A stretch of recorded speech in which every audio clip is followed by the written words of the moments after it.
Damos ahora paso a la intervención de Leni Valdivia, quien es ministra de Transparencia Institucional y Lucha contra la Corrupción de Bolivia. Abogada de profesión y docente universitaria, se desempeñó como directora jurídica del Servicio Nacional de Caminos en liquidación, asesora del liquidador y jefe del Departamento de Gestión Legal de la Aduana Nacional de Bolivia. Asimismo, se desempeñó como directora ejecutiva de la Autoridad de Supervisión del Sistema Financiero. Adelante, por favor.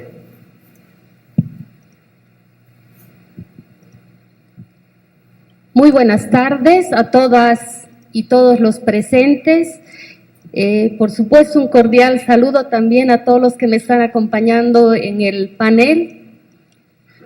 Quiero hacerles llegar un saludo muy caluroso y afectuoso de nuestro presidente de los bolivianos y nuestro líder indígena, don Evo Morales Ayma, que por supuesto sin la aquiescencia de él yo no estaría presente acá el día de hoy acompañándolos. Un especial agradecimiento también al instituto, como organizadores, gracias por habernos recibido muy bien y por hacernos sentir como si estuviésemos en casa.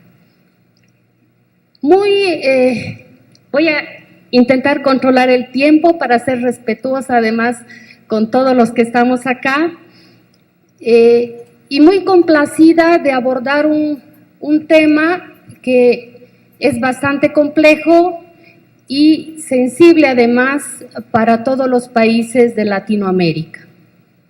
Es importante contextualizar el momento que estamos viviendo todos los países latinoamericanos en el tema de corrupción. Estamos enfrentados, o más bien, muchos primeros mandatarios seguramente no estarán pudiendo conciliar el sueño por el tema de la corrupción.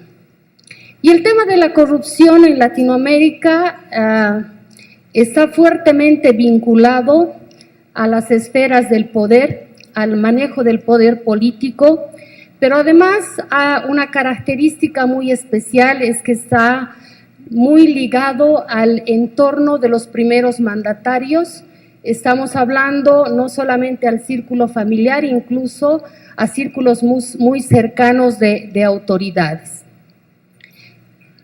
Y ello preocupa, por supuesto, a los gobernantes porque sin duda influye pues o incide en el índice de popularidad que tienen los gobernantes. En una mirada muy cercana estamos hablando de países en Sudamérica como Chile, Argentina, en Brasil, en este año 2015 con escándalos muy más acá por el centro, hemos visto todo lo que ha sucedido en Guatemala, y es que si todavía hay gobernantes que piensan que el tema de corrupción puede ser tolerado por el pueblo, están menospreciando a los ciudadanos, porque hoy en día yo creo que si hay algo que el pueblo no tolera es el tema de la corrupción. Por eso decimos que el tema de la corrupción no solamente tiene que ser visto como un fenómeno político, sino también sin duda es un fenómeno social y es un fenómeno económico. ¿Por qué decimos que es un fenómeno político? Aparte de las razones ya señaladas, es importante que para encarar el tema de transparencia, acceso a la información, temas de combate a la corrupción, que haya una voluntad, pero del gobierno nacional en cada país. No se trata solamente de que en cada país se estructuren instituciones que se hagan cargo de la temática de implementar no solamente medidas preventivas, sino también de lucha contra la corrupción, sino creo que hay un trasfondo mucho más fuerte, y es que realmente los primeros mandatarios asuman con responsabilidad para encarar el tema de corrupción. Y ello porque La corrupción lo que hace es frenar el desarrollo de los pueblos. No permite que los gobiernos puedan avanzar en políticas públicas, por ejemplo, para la erradicación de la pobreza. En el caso de Bolivia, si algo hay que diferenciar es que nuestro presidente tiene una política pública muy clara, que además está contenida en una planificación estratégica de Estado en la Agenda Patriótica 2025, porque el año 2025 pues cumplimos 200 años desde la fundación de la República. En esa agenda patriótica tenemos 13 pilares fundamentales. El pilar número 11 está referido al tema de transparencia y lucha contra la corrupción. Y fíjense ustedes que Bolivia posiblemente es el único país en Latinoamérica que le haya dado la jerarquía de cartera de Estado de un ministerio al tema de transparencia y lucha contra la corrupción. Y no es algo aislado porque forma parte de toda la política de gobierno que tiene nuestro presidente, porque se manifiesta de esa manera la voluntad que tiene el Estado de poder invertir recursos económicos en un tema que en muchos otros países, es más, los gobernantes tienen ahí una estructura mínima, reducida, pero detrás de ello no vemos una voluntad sincera de poder enfrentar este problema a través de dos áreas fundamentales, que son el área de la prevención y el área de la lucha contra la corrupción. Pero además en esta agenda patriótica nosotros recogemos, porque ese es otro de los elementos que deberíamos considerar, la corrupción en cada país responde a su sociedad, responde a su pueblo, responde a las condiciones, a la institucionalidad, a sus instituciones, a su educación, a sus universidades, a su realidad. En nuestro caso, nosotros hemos recogido 3 principios ancestrales, que son el no robar, el no mentir y el no ser flojo. En nuestra lengua quechua es el amazúa, el amayuya y el amaqueya, que como ustedes sabrán, hace unos 2 meses, pues a través de una resolución de Naciones Unidas se ha reconocido como principios ancestrales para un manejo eficiente de la administración pública. El otro aspecto que me parece importante comentarlo en esta oportunidad está referido a los principales problemas que hoy en día en la mayoría de los países se están enfrentando y que tienen que ver directamente con la temática de la corrupción.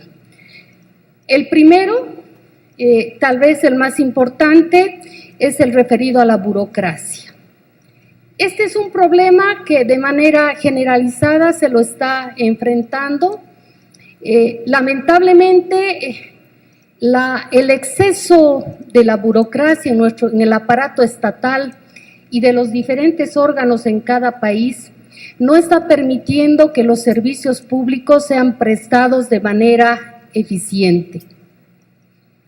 Hay la necesidad de que en función a nuestras realidades podamos repensar el rol de las administraciones públicas, la formación de principios y valores éticos. En todo caso, más bien hablaríamos de implementar culturas de ética institucionales que permitan soportar, podríamos decir, toda una gestión transparente, no solamente en el órgano ejecutivo, sino también en los otros órganos del poder. Otro aspecto importante que también lo señalaba acá Claudia, está referido al tema de la regulación. ¿Es suficiente tener una regulación que sea drástica y que imponga penas muy severas para los delitos vinculados al tema de corrupción? Con seguridad que no. porque algo que nos ha demostrado la práctica es que el tema de corrupción no solamente puede ser abordado con la promulgación de leyes sancionatorias, sino también tiene que estar acompañado de sistemas de administración de justicia que sean efectivos.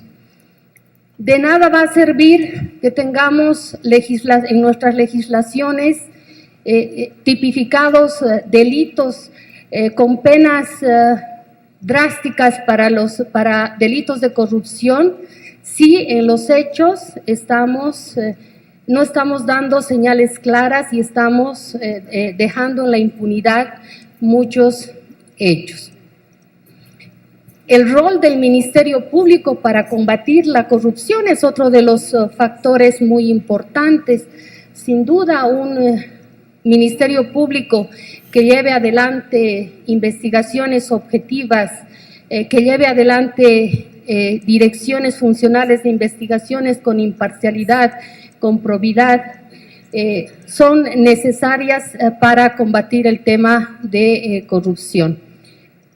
En Bolivia, desde el Ministerio de Transparencia Institucional y Lucha contra la Corrupción, hemos generado mecanismos de coordinación siempre en el marco del respeto institucional, por supuesto, con el Ministerio Público. Sin embargo, tenemos que reconocer, todavía tenemos problemas con el sistema de administración de justicia.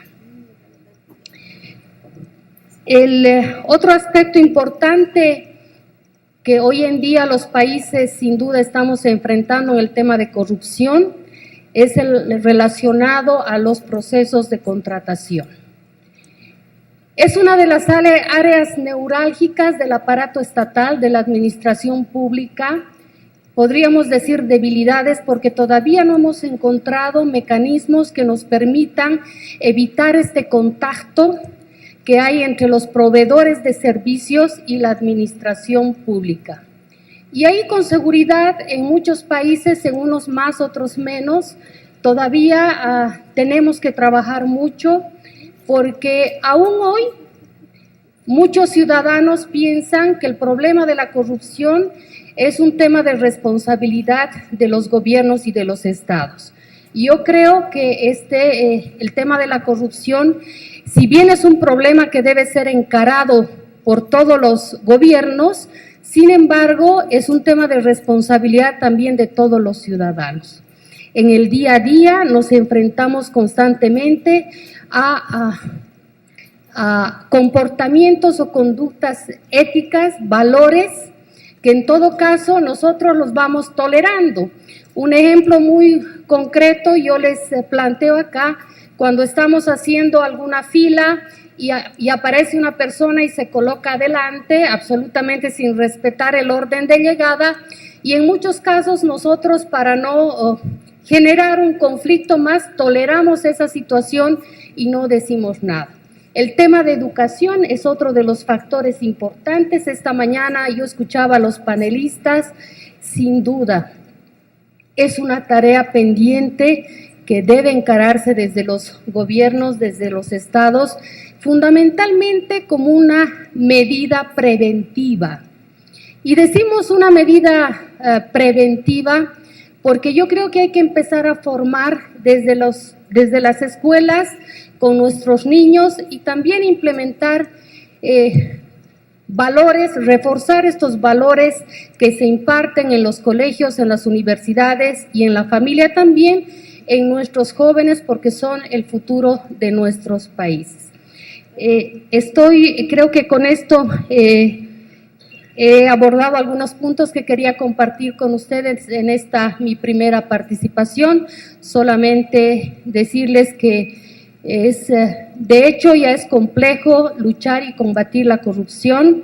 Sin embargo, yo creo que en todos los países hacemos los esfuerzos, unos más, otros menos, pero lo importante está en los resultados que podamos tener, cuán efectivos somos a partir de las políticas públicas en la lucha contra la corrupción. Muchas gracias.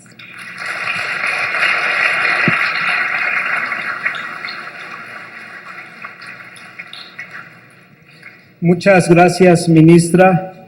Vamos ahora a dar paso a las preguntas en las que podrán abundar y sobre todo continuar con las reflexiones que nos sugieren o nos provocan nuestro público. Esta no va dirigida a alguien en especial, así que con toda confianza pueden responder. ¿Qué país en el continente americano es el que lleva el mejor modelo de anticorrupción y transparencia? Yo sugeriría que pudiéramos ir de una en una, considerando que tenemos buen tiempo todavía en nuestro panel.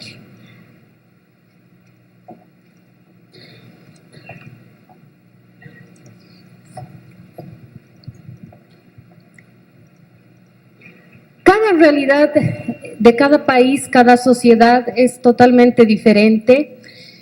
No podríamos decir que hay un modelo perfecto. Sí hay algunos lineamientos en el marco incluso hasta de las convenciones internacionales, la Convención Interamericana contra la Corrupción, a la cual hacía mención también Claudia, tiene un mecanismo, el MESICIC, en el cual los estados parte tienen mecanismos de seguimiento para ver los avances que se tienen en cada país, o también al amparo de la Convención de Naciones Unidas contra la corrupción. Podemos decir, lo importante es que en las políticas públicas de cada país estén orientadas a dar respuesta a las necesidades que le plantea la sociedad en el tema de corrupción.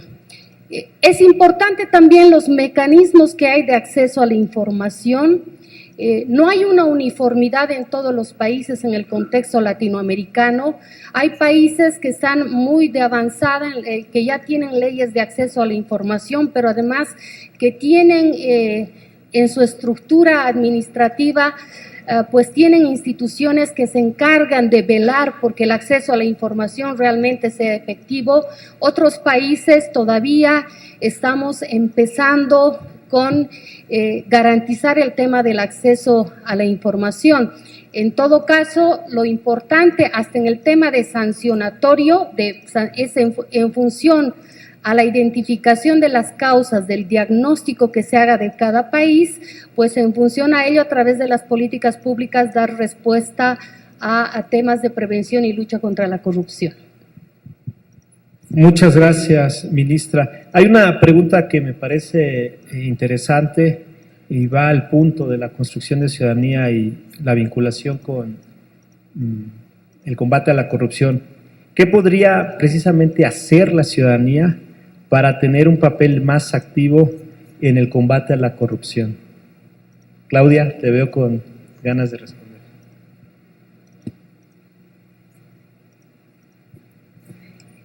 Primero que nada, yo sí le doy un gran valor al derecho humano de libertad de asociación y de protesta pacífica. No es por nada, pero a veces a los políticos les llama la atención estas marchas multitudinarias. Así que el solo hecho que una sociedad tenga la capacidad de presionar al sistema político es importante. Y en esta sala hay muchos jóvenes, aunque vemos jóvenes de otras edades, porque yo creo que en el activismo todos contamos.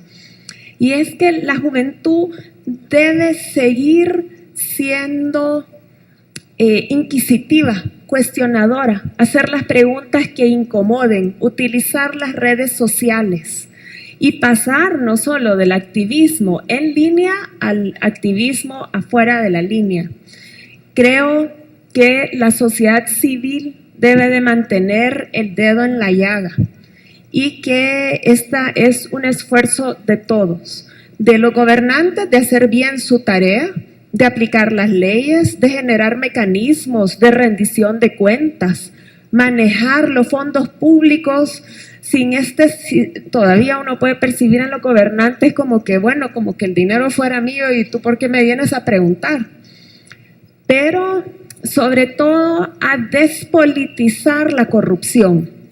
Y en eso la sociedad civil tenemos un gran reto, porque les voy a decir algo que pasa en El Salvador. El corrupto siempre es de otro partido, ¿verdad? Pero en el mío no hay todos puros angelitos, y eso no es cierto. Así que hay muchos retos para la sociedad civil, y sobre todo saber que todos estamos interconectados. Por eso es que vuelvo a retomar el que me fascina que haya una delegación importante del mundo árabe, porque la primavera árabe fue un despertar muy importante que ha tenido secuelas en muchos países a lo largo de todo el mundo. Creo que Centroamérica fue de las últimas a llegar esa ola. Pero lo importante es que queremos una sociedad civil vibrante, proactiva y unida en contra de la corrupción. Gracias. Adelante, diputada, que de todos modos aquí había una pregunta muy oportuna para usted, pero adelante. Pues hágamela y yo pues contesto. Bien. Y me refiero un poco a este otro tema también. La gran pregunta aquí es si hay un dilema o por dónde empezar. ¿Se necesita fomentar la cultura y los valores éticos en contra de la corrupción o el énfasis es legislativo? ¿Que es una batalla cultural o legal? Bien, permítanme referirme un poco al tema anterior porque es muy importante. Yo creo que estuvo muy en el centro de la reflexión que acabo de compartir con ustedes. Nuestras sociedades democráticas tenemos que imaginarlas como, digamos, como una mesa redonda que está sostenida en tres patas. Por un lado está el Estado, por otro lado está la sociedad organizada y por otro lado están los partidos políticos. Y si una de las patas falla, se rompe o cojea, la sociedad entera se ve afectada. Y por eso yo digo, insisto, en el planteamiento de que las protestas tienen que ir acompañadas de lucha política, porque si no, los resultados que tienen no son los que queremos, lamentablemente. Y yo difiero un poco con el tema de la primavera árabe. O sea, ¿quiénes han ganado las elecciones después de los procesos políticos, de muchas luchas? ¿Qué pasó en España después del 15 de marzo? Del 11, de las protestas, de la primavera en España. ¿Qué pasó? ¿Quiénes ganaron? Ganaron los mismos. O sea, ¿qué pasó en muchos de esos países donde se escenificó la primavera árabe? Y mañana vamos a hablar de todos esos temas, pero si nosotros queremos que esas protestas, que esas luchas tengan resultados y que produzcan cambios significativos y democráticos en nuestras sociedades, tienen que estar ligados a la lucha política. Y lamentablemente, y lo arrastramos desde las dictaduras, y yo lo decía antes, pero eso también ha venido después, si tenemos varias décadas satanizando la actividad política, satanizando las instituciones del Estado, en un discurso absurdo que no conduce a nada absolutamente, y aquí estamos.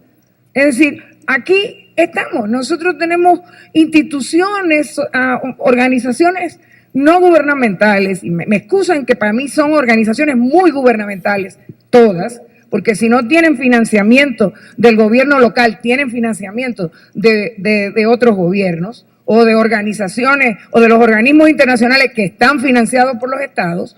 Entonces, ¿qué ha pasado después de tantos años de esa lucha? ¿Cuáles son los resultados? Veámoslo. Nuestras sociedades son menos corruptas que hace 15 años. ¿Podemos exhibir eso? Lamentablemente no.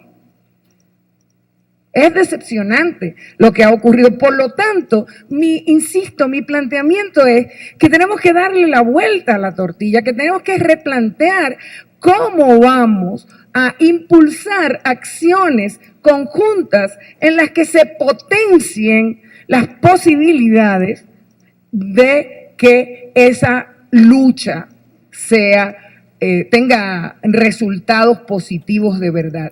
Si nosotros queremos tener un mejor Congreso, eso solo es posible cambiando a quienes están en el Congreso y poniendo ahí mejores funcionarios, mejores representantes. No hay otra manera de hacerlo, a menos que decidamos cambiar de sistema, que creo que no está planteado en ninguna parte. Es decir, la queja sola, el lamento solo, nos puede dar mucha satisfacción. La satisfacción que te puede dar poner un Twitter quejándote o protestando por algo o denunciando algo. ¿Y qué pasa al día siguiente en nuestras sociedades? Esa es la reflexión que tenemos que hacer. Ese es el cambio en la manera de verlo. Y yo no estoy planteando que no se haga. Estoy planteando que hay que hacerlo de otra manera. Que gritando frente a la carnicería que hay que sacar los gatos no se van a salir. Hay que embrujarse, hay que ponerse las botas, hay que armarse de valor y meterse a la carnicería y sacarlos a los gatos a todos y tirarlos para afuera, porque no hay de otra. Entonces nos podemos sentir muy contentos de estar gritando afuera y pensar que cumplimos con nuestra responsabilidad ciudadana, con denunciarlo y con mandar y poner una foto en Facebook. Y estamos felices. Yo cumplí con mi responsabilidad, pero al otro día la carnicería sigue en manos de los gatos. Entonces, la vía, la ruta tenemos que diseñarla y la tenemos que diseñar juntos y tiene que ser una ruta que está ligada a la lucha política porque eso es lo que tenemos. Y eso tiene que ver con la cultura. Y voy a hacer una última reflexión, porque la corrupción es un elemento muy hostil y que se ve en todos nuestros estados, en todos nuestros países. Pero la cultura, creo que era Moroa que decía que la cultura es todo lo que queda después que olvidamos lo que hemos aprendido. Algo así, que después que olvidamos. La cultura es lo que queda después que olvidamos todo lo que hemos aprendido. Y eso está en la base de nuestra cultura. A mí no me gusta hablar de las soluciones integrales a los problemas, porque acabamos siempre entonces no resolviendo nada, porque como es integral, que hay que abordar el tema, y con la cultura pasa eso, entonces no se puede hacer nada porque hay que hacerlo todo. Y con eso tenemos que tener mucho cuidado. Pero decía Martí que el arte de fundir, que la política, decía Martí, es el arte de fundir en actividad pacífica los elementos hostiles de la nación. Y ese es el gran desafío que tenemos. Y si hay una actividad hostil contra cualquiera de nuestros países, contra nuestras sociedades, esa es la corrupción, es la cultura de la corrupción, es la cultura de la impunidad que nos ha detenido en el tiempo y que nos ha impedido que todo el crecimiento económico que durante varias décadas nuestro continente ha exhibido hasta con orgullo no se traduzca en un verdadero desarrollo, en una verdadera disminución de los altísimos niveles inmorales de pobreza que nos seguimos dando el lujo de tener. Muchas gracias. Gracias, diputada Minú. Una pregunta para la ministra Leni. ¿Será posible terminar en su totalidad la corrupción? Sin duda no. No hay sistema perfecto donde no exista corrupción. Sin embargo, la lucha está en el día a día para todos los gobernantes que tienen la responsabilidad de implementar y emitir políticas públicas efectivas para tratar de disminuir, mitigar el tema de corrupción. Y en ese contexto es importante trabajar en políticas públicas preventivas. Hay que adelantarse a las causas más que a la lucha contra la corrupción. Yo quisiera darles este mensaje: si los gobernantes hacemos bien las cosas para combatir la corrupción, podemos cambiar vidas y eso es lo más importante.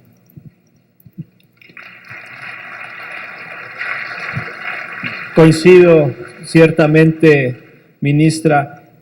Para Claudia, concretamente, ¿cuál podría ser la mejor lucha política para combatir la corrupción en un país?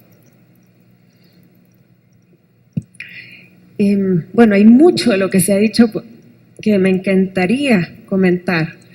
Y voy a empezar porque creo en los partidos políticos, creo en la política y el rol de lo que se puede hacer desde la sociedad civil es en adición a lo que deben de estar haciendo las instituciones democráticas.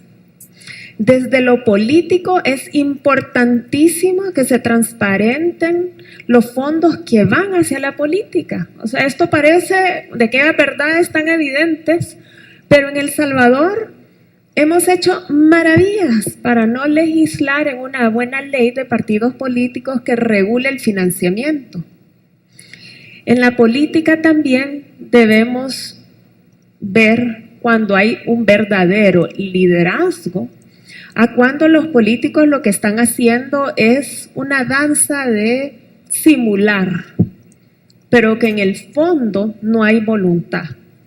Y por eso es que creo que las mejores estrategias son las que suman los elementos, lo público, lo privado, y en ese sentido hay muy buenas prácticas que justamente se están analizando en esta alianza de gobiernos abiertos. Porque el poder se tiende a acorazar, el poder a veces está tratando de luchar adentro de este gran aparato estatal que, como veíamos ahora en la mañana, cada vez más está más alejado de la ciudadanía. Los gobiernos de todo el planeta están sujetos a problemas de legitimidad, de eficacia y de eficiencia. Dentro de la modernización del Estado se requiere la utilización de todos los recursos, pero al menos en mi país, en El Salvador, yo siento que la gestión pública está muy atrofiada y no da los resultados que busca la gente. ¿Y saben qué pasa? La gente se desespera y la gente se va. Es así como, ¿sabe qué? Un indicador de descontento es cuando la gente tiene la maleta empacada y que busca el sueño en otro país porque el propio no le da las oportunidades. Y eso es un flagelo permanente, porque nuestra gente productiva es la que se va también. Así que bueno, yo creo que este monstruo hay que atacarlo desde muchos ámbitos. Sí creo que hay que revalorizar a la política, pero también hay que darle el puesto a la sociedad civil. Y por supuesto tienen que intermediar las instituciones y tienen que llegar los mejores a que sean nuestros gobernantes. En el Instituto de Acceso a la Información, por supuesto que en la Fiscalía General de la República, pues el Ministerio Público tiene una responsabilidad, así como los jueces.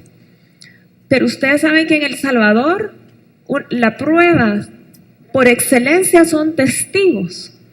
Tenemos un excelente laboratorio de medicina legal que lo subutilizan solo para pruebas de paternidad. Entonces, ¿a dónde está la eficacia, la eficiencia? Y si eso siempre ha sido así, ¿qué más tenemos que hacer? Esto sale en el periódico, pero un poquito de ayudita a la sociedad civil, la libertad de prensa, la libertad de expresión, ayudan a cambiar el status quo. Gracias. Gracias, Claudia. Bien, saliéndome un poco de las reglas de moderación, obviamente, yo les quiero proponer que a manera de cierre puedan ustedes compartir alguna conclusión, más allá de continuar con las preguntas, las cuales se las haré llegar, porque me parece que pudiera quedar puntos que les parezca relevante enfatizar, concluir. He observado, Claudia, el énfasis en las personas para el tema del combate a la corrupción, quizás un poco en el caso de la diputada Minú, pues el método de lucha contra la corrupción, y bueno, en el caso de la ministra, un énfasis en la vía de las instituciones para poder combatir la corrupción. Bajo ese contexto, bajo esas vertientes, yo les propondría empezar con el mismo orden que iniciamos para que libremente puedan ustedes concluir y fijar un último mensaje. Gracias.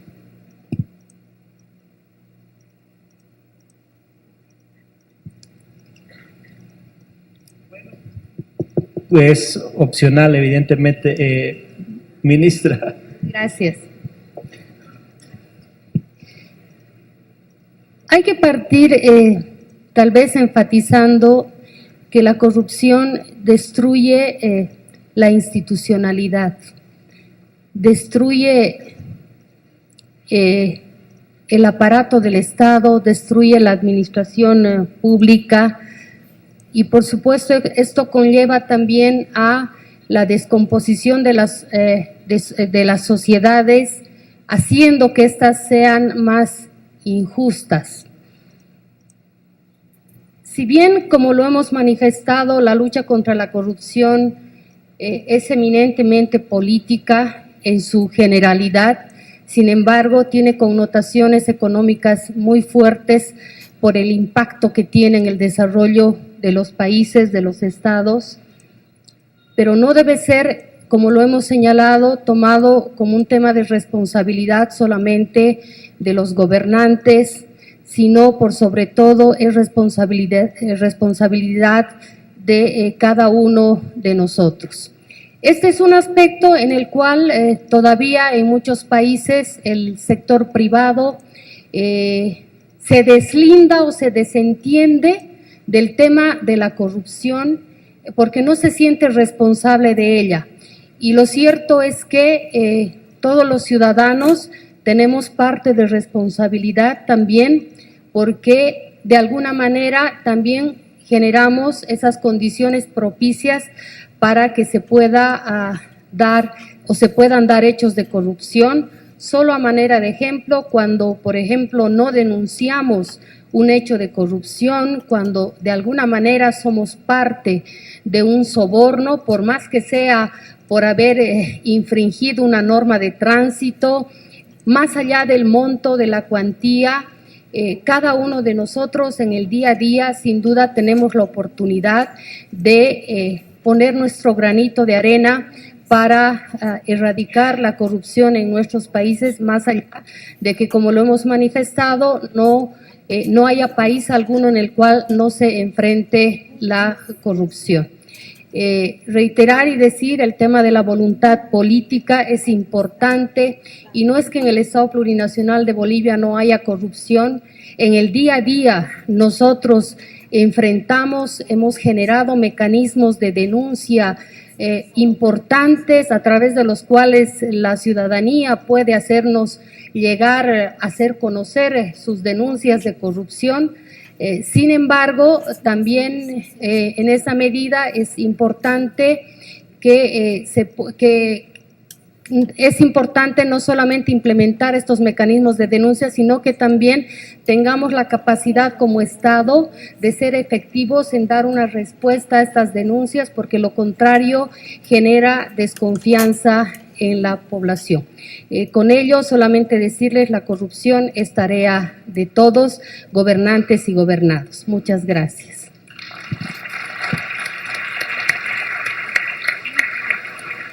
Muchas gracias, ministra Leni. Me ha pedido el uso de la voz. Claudia, por favor. Sí, reiterar lo que ya es de todos conocidos, que la corrupción mata. Mata porque inhibe que lleguen medicinas a los hospitales, porque perpetúa esta brecha de educación. Los niños no aprenden en la escuela, porque la corrupción hace que se manejen muy mal los fondos del Estado y que además se use para privilegiar los bolsillos de pocas personas. El flagelo es enorme y les voy a contar algo que a mí me hizo cambiar un poco mi perspectiva y tiene que ver, siempre México ha sido realmente, por lo menos para El Salvador, un referente muy importante, tanto en su modelo de la Ley de Acceso a la Información aquí, como también en un proyecto que tuve la oportunidad de implementar en El Salvador, que fue llevando la Ley de Acceso a la Información a comunidades vulnerables. Les quiero contar que para mí un gran logro es cuando un ser humano en condiciones de gran pobreza toma la Ley de Acceso a la Información, se empodera y se da cuenta que por primera vez tiene derecho a preguntarle a su gobernante qué está haciendo sobre X o Y situación que aqueja su vida. Y les voy a poner un ejemplo. Para las mamás, yo les preguntaba en una comunidad muy pobre, ¿y usted qué quisiera saber? Mire, yo lo que quiero saber es por qué mi niño ya va a 4º grado y no sabe leer. Entonces yo no entiendo. Entonces a veces las preguntas son tan importantes para vivir la democracia de ciudadanos de las que hemos estado hablando toda esta mañana. Y estas leyes, el acceso a la información, la transparencia, la probidad del funcionario público le dan contenido a nuestra democracia. Así que solo decir que el hecho que nos hayan invitado, que nos permitan compartir todas estas experiencias, también le dan un gran ánimo de siempre querer seguir teniendo esta lucha, porque como se preguntaba hace un momento a la ministra, ¿y alguna vez lo vamos a poder erradicar? No, pero gastémonos las fuerzas haciéndolo más complicado.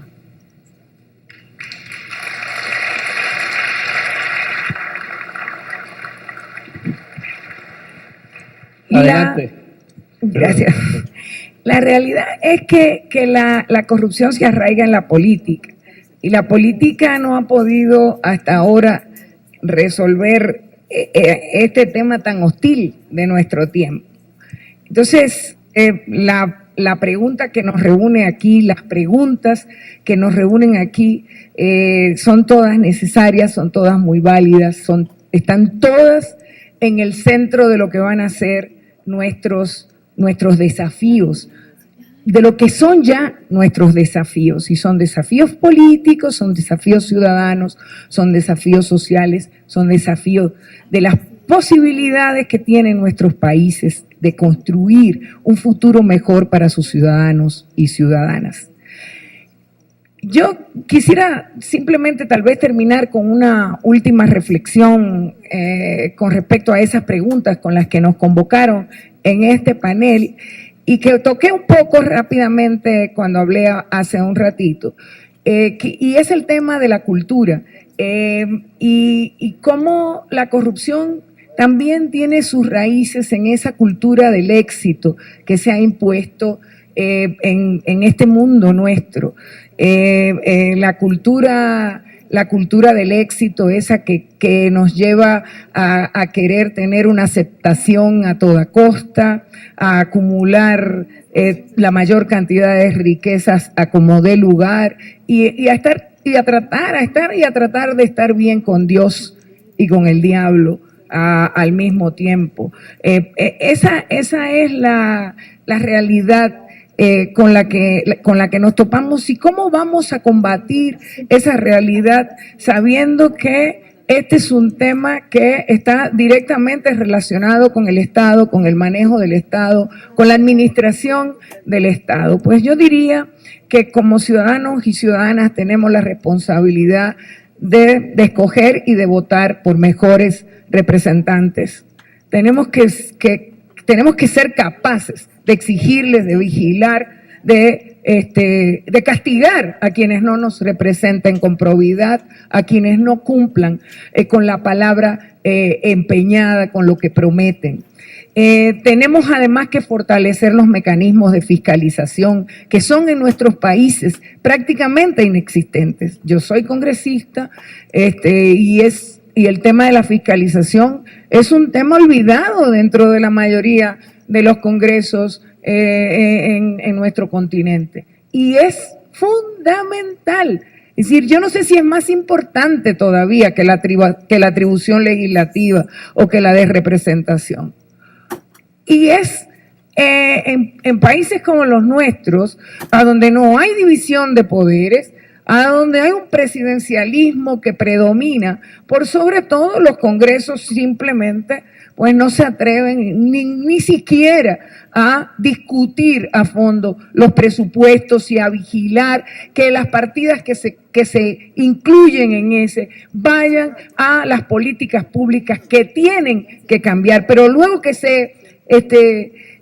ese presupuesto se ejecute de acuerdo a cómo fue propuesto. Esas son funciones fundamentales y son funciones que involucran a los agentes del Estado, a los funcionarios y que tienen también que involucrar a la ciudadanía. Y por ahí empezaremos, yo creo, a buscarle soluciones a este tema que efectivamente es posible que no pueda ser erradicado de manera total, pero es evidente que en las sociedades a donde hay sanciones, que en las sociedades en donde las instituciones funcionan, que en las sociedades en donde la ciudadanía exige y reclama de sus funcionarios electos un comportamiento con probidad, pues esa corrupción pasa mucho más trabajo para salirse con la suya, y ese es y tiene que ser el camino. Muchísimas gracias.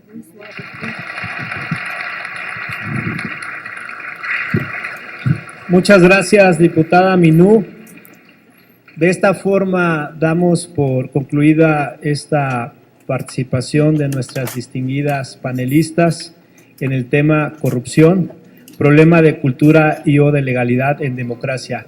Muchas gracias, enhorabuena por los